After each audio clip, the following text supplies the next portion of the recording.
পার্বত্য চট্টগ্রাম বা কোথাও সরকারিভাবে ইন্টারনেট বন্ধ করা হয়নি এবং বন্ধ করার প্রশ্নই আসে না। সেখানে বিচ্ছিন্নভাবে কয়েকটা জায়গায় কিছু সমস্যা হয়েছিল, সাময়িকভাবে কিছু জায়গায় কিছু বন্ধ ছিল এবং সেটাকে খুবই ফুলিয়ে ফেঁপে বলা হচ্ছে যে ইন্টারনেট বন্ধ হয়েছিল। এরকম কোনো নির্দেশনা হয় না এবং এরকম কোনো ঘটনাও ঘটে নাই যে পার্বত্য চট্টগ্রাম বা কোনো একটা জায়গায় সেখানে দীর্ঘ সময় ইন্টারনেট বন্ধ ছিল, এরকম প্রমাণ কেউ দেখাতে পারবে না।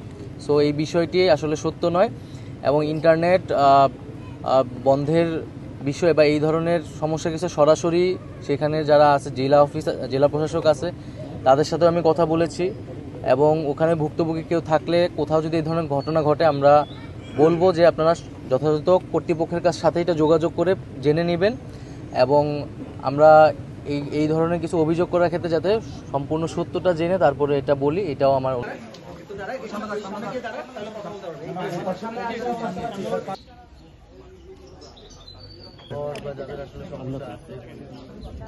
আমরা মোটামুটি থাকার সমস্যাটা বেশি।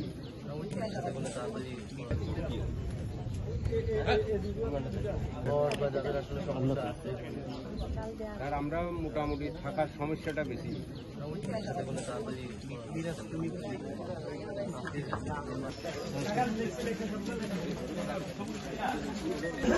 এদিকে